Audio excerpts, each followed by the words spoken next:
Hello and welcome to the QA Therapy podcast. Are you looking to improve your overall testing and quality practices? My name is Sergio Freire and I'm a solution architect and testing advocate at Xray. And my name is Cristiano Cunha, and I'm also a solution architect and test advocate in Xray, and will be your hosts and QA therapists throughout this series.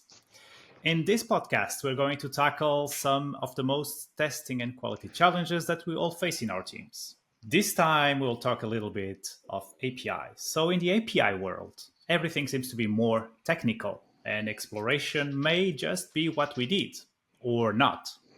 So, to assist us with this topic, we have a special guest with us, US Prescott. But before welcoming him, let's just see what has brought you here to listen to this podcast. What are the symptoms you may be feeling? So, ask yourself, do your testers have enough information on your APIs? Do they know the workflows? Do they know how the user use it? Or are you making exploration sessions too late, like right before going to production, and it's taking too much time? Or even are your automated tests always passing and you feel you don't have a way to explore the unknowns? So all these symptoms that Cristiano was referring to, maybe a signal that we are not performing the testing that we should. More and more products rely on APIs. We know that.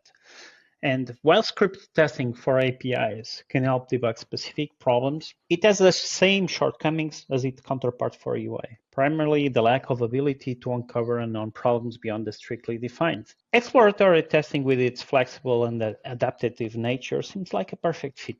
Yet, many teams still find it challenging to incorporate exploratory testing effectively into their processes. Let's dive a bit into this topic, and today we have here with us Lewis Prescott, our expert QA therapist, to assist with diagnosis and prescription based on these symptoms related to the use of exploratory testing in an API environment. Lewis is a test specialist at IBM.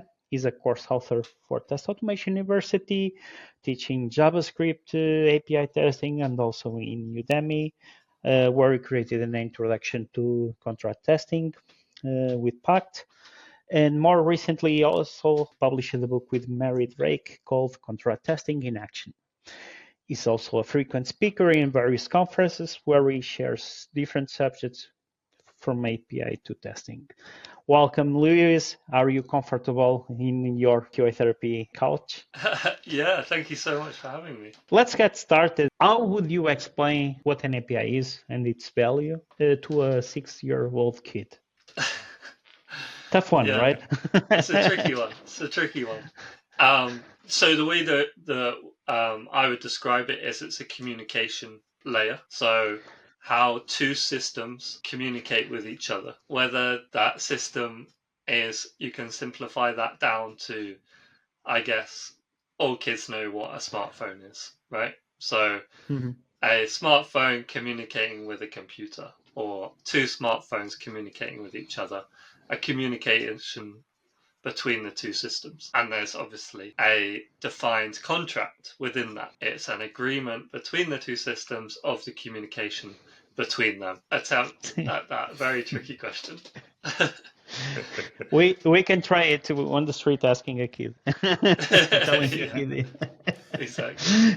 Just to see if we get it right. The other question I have is, in a world now that we see that are more and more depending on APIs, how different is API testing from your point of view that compared, for example, to UI testing? I think people think it's more technical than it is, especially when you've got tools now like Postman, Swagger and stuff, which allows you to test these things through a UI, right? And ultimately, the JSON, the output, whatever the output is, whether that's Fire healthcare or JSON, whatever it is, the output is very simple, right? It follows a very simple format, conforms to very simple standards. So for me, it's not that different. And like, you should always be looking at it from the user's perspective anyway. And the user isn't the UI, right? The user is the person using the UI. If you think about it through that lens, then hopefully you can kind of identify and test it in that way. I think people think about the complexity of it more than maybe necessarily is needed. How have you seen API testing evolve in all these years? And you have been in this space for quite a long time. I'm not calling you old person, right? Yeah, I feel old. I went to see a school for my kid. That makes me feel old. So yeah, it's definitely evolved massively in terms of like, especially the move from like monolith applications to microservices and serverless APIs now through gateways and things. The technology has evolved massively, right? And the amount of APIs that you might be dealing with on an application now for a very simple UI could be vast, or even it's a service, right? Talking to another service. They could be vast compared to what you were dealing with before. So the involvement of those technologies, I think, has been huge. And then the technologies that allow you to test those have also evolved massively, right? Before we would have kind of UI tools which are allowing you to check the response, and you have snippets of code, and so that's where the technical aspect comes in. You need to be able to code to be able to verify these things. Whereas now we've got tools that can plug and play, right? Like you can pull in what you need. You've got low code tools which allow you to test the things without even having to understand what the assertions, how they're programmed. So like for me, yeah, it's just kind of completely changed over the time that I've been working with APIs. And I think, like you said, the evolution and the explosion of microservices with mobile, I think, was a big stone into this change because it had pushed to have more APIs to support that area that's mobile.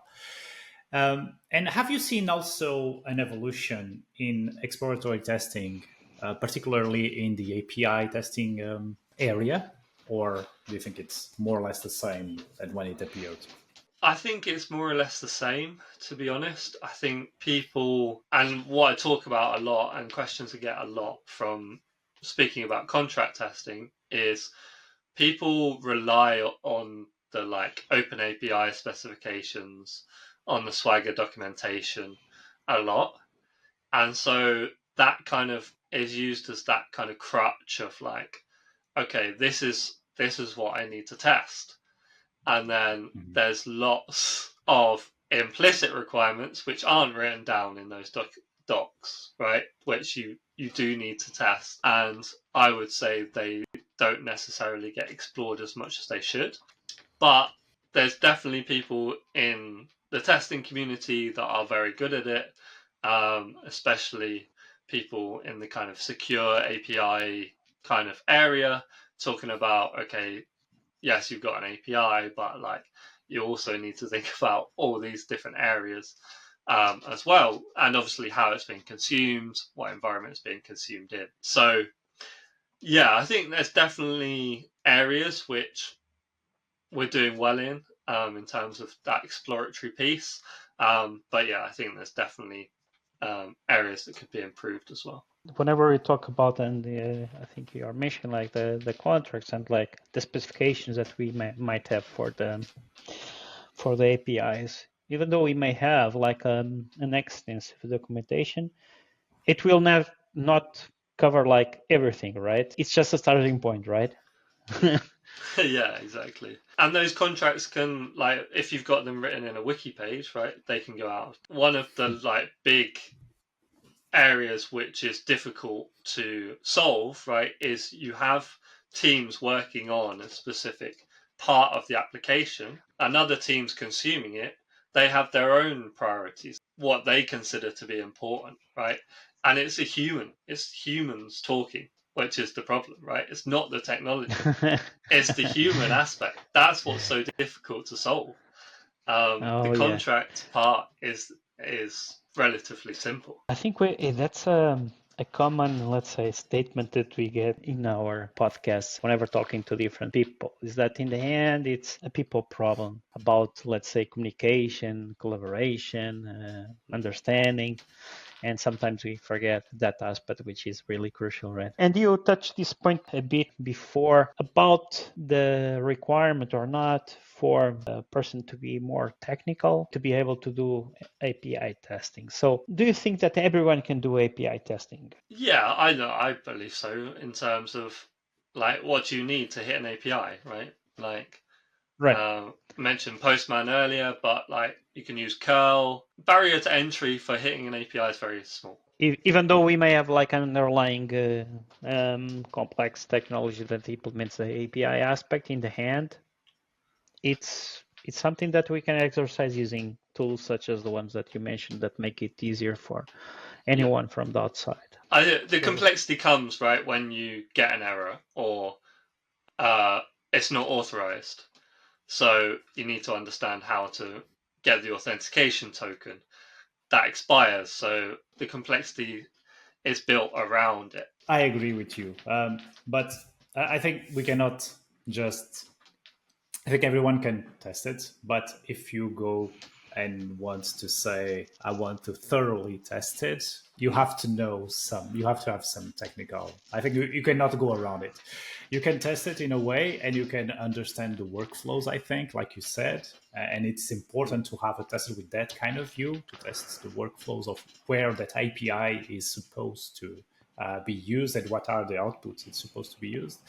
But then if you go deeper into contract testing, into mocking things and all of that, you have to have a little bit more technical.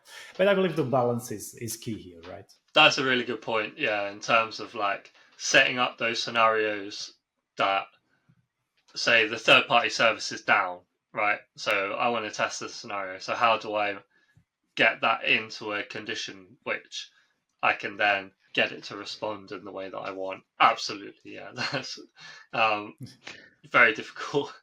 That's where like pairing comes in, or you go through the scenarios, right? And then you don't have to be the one that executes them necessarily. You're just the one thinking, okay, what if this happens? How do we engineer that? The question I wanted to ask is, what are the risks of not testing your API or poorly testing your APIs now that you are in a world where you depend a lot of it? And sometimes, like you said, the difficulty is not only testing, but it's when it fails in this web of requests. Where can you find the bug? So what is the risks in your view of not having a proper test of your APIs? Yeah, ultimately the risk comes down to if you're not catching those issues, right? Like on the web, ultimately, if the API fails, it can handle it, can throw you an error, say come back later or try again or whatever. Whereas you get scenarios where it's timing out, right? So you're waiting for the page to load for X amount of time, 10 seconds, 15 seconds. It times out.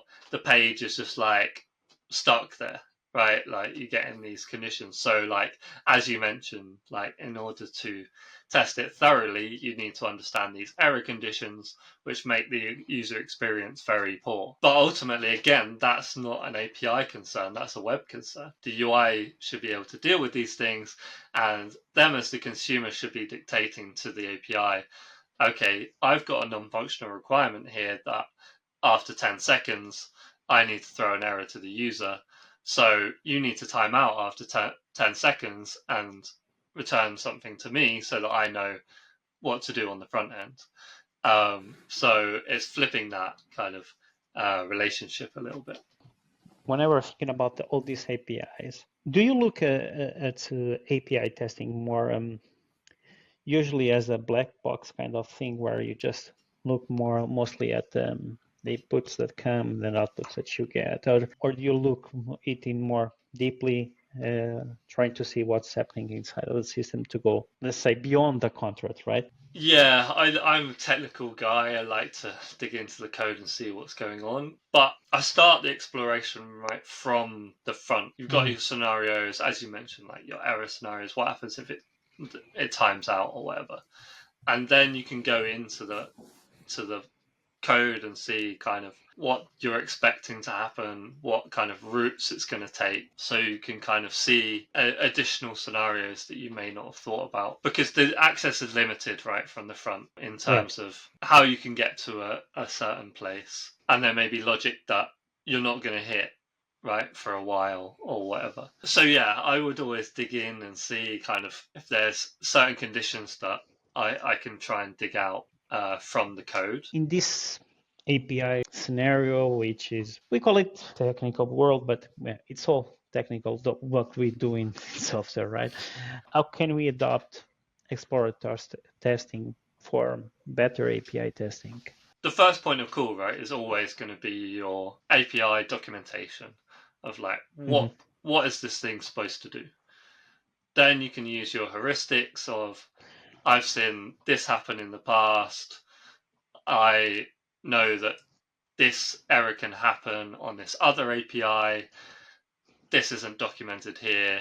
Like, start using a bit of your experience and then start playing out those scenarios and go from there, really. But yeah, I would always start from the documentation and then try and identify those gaps of like, okay, that's not documented. What's actually going to happen? One of the cool things about exploratory testing that I really like is sometimes when you are exploring specifically APIs, you use tools like Postman or whatever, one of the tools that allows you to do some exploration because you need it at the end of the day. It's not something you can do just, well, it's manual assisted by tools, and we explore those. And at the end of the day, the exploration, like we said, is not always about finding bugs. Sometimes it's just to generate new test cases or to generate new automation, which is a pretty good output for API testing, I believe. API and everything. And sometimes people just forget that. But I believe that API is also a good area where people should do exploration and should transform those outputs into automation. Where do you think the teams in this delivery workflow that exists, where does API appear? So testing API appears, and where does exploratory testing appear? Yeah, it's a really good point because, yeah, obviously the acceptance criteria will say this is the input, this is the output, these are the expected error conditions, and then that all gets tested, evidence gets added to the ticket, and away you go, right? And then usually the exploratory testing would happen from the UI, right? So you may approach those two things in a different way, and so then the exploratory comes when you're doing that integration test with the web app or the mobile app or whatever. Generally, that's where I've seen it, and that's where often you find cases which you didn't expect. To introduce here like a concept, because I'm not sure if all our listeners are aware of it, and contract testing. Do you want to introduce that in a nutshell? The simplest definition I say is it's integration testing, but you're flipping it in reverse. You're doing it like upside down. So in integration testing, you have your API, you test that API endpoint, but yourself, right? You spin it up, you hit it from Postman, or you have automation tests which hit the API, right? So that's your integration test. What contract testing is doing is it's driven from, or traditional contract testing is driven from the consumer. So the consumer generates the contract from where the code which they say. So they say, I'm going to hit this API endpoint with this request, the request body, the headers, all that kind of stuff. And then this is my expectation, what I expect to be returned. And then they pass that scenario to the API provider, the service, and the service then replays that request on their side. So you're just testing at the boundaries. So it's like a component test in that respect. You just test at each other's boundaries, and you pass this contract between the consumer and the provider. So it's like integration testing, but you're using mocks which are passed between the two integration points. I think it just touched on one really important thing, because I had a lot of headaches with APIs, and my major problem was decoupling and testing. When we wanted to test one specific API, we needed to have a whole bunch of API installed in order for that to work. So contract testing and mocking, like you said, helps us decoupling a little bit and focusing and understanding if this API is really working. But sometimes it's a challenge also in mentality to try to have that decoupled and understand what it means for this API to work actually in isolation. Yeah, it's a real mindset shift for sure. Cristiano, let me pick your last comment to ask another question to Lewis. So we are talking about testing as the main topic here, and given your experience, what are like the most common problems that you see with APIs that we should be aware of? Yeah, so I guess versioning is a huge one. Backwards compatibility of your APIs. Oh yeah. That's real big one. Performance is another big area. Scaling that API to wherever it needs to go, and then just configuration. I guess for me, it's obviously now you've got things like single sign-on for authorization and things like that. Like things just get much more complicated in terms of how you are authenticating with that endpoint. So they would be the big three for me, I guess.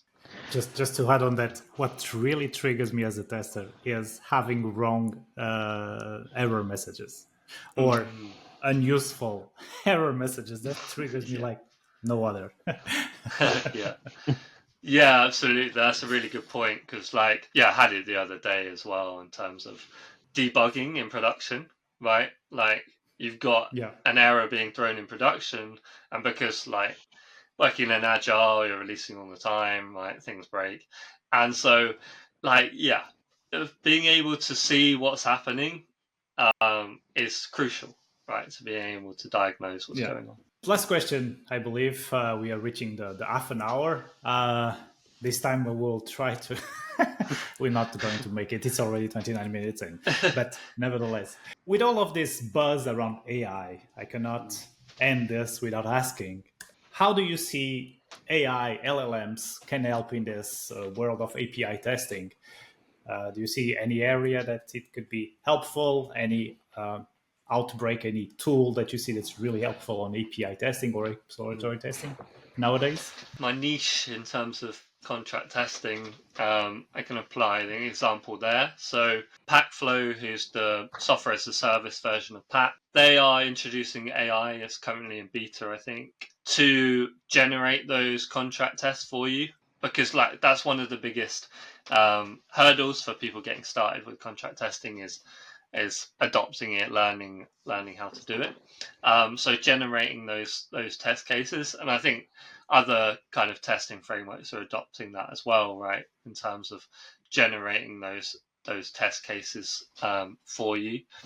So yeah, I think that's the kind of big area for me. Obviously, from my perspective, you still need that human element to check whether it's doing something logical or there's always going to be kind of pieces to pick out and change and whatever. But it speeds it up, right? It absolutely accelerates that process of learning, of adopting the tool, and going from zero to somewhere, right? So that's the one that I'm kind of working with. Any recommendations for our listeners where they can learn more about API testing and exploratory testing, or any resources that you want to share? I guess your book is always a good resource, right? I was gonna plug the book. Yeah, absolutely. So myself and Marie have an introduction to contract testing called Contract Testing in Action with Manning. So it's currently going to print as we speak. So the print copy will be coming very soon. And obviously you can get the online version now if you go to their website. But yeah, I think like Test Automation University for me is a great tool. People on there like Andrew Jones talking about the foundations of test automation. Another great resource again from Manning is Mark Winteringham's book on testing web APIs. He's very much a like exploratory guy. The way that he explains the concepts is like it's very logical. It kind of makes sense to real beginners in that space. So yeah, that would be my go-to really. So thank you, Luis, for being here with us and helping us understand how we can take advantage of exploratory testing also for API testing and also understanding a bit more about APIs and testing in general. It was our pleasure to receive you in the QA Therapy podcast. Yeah, thank you.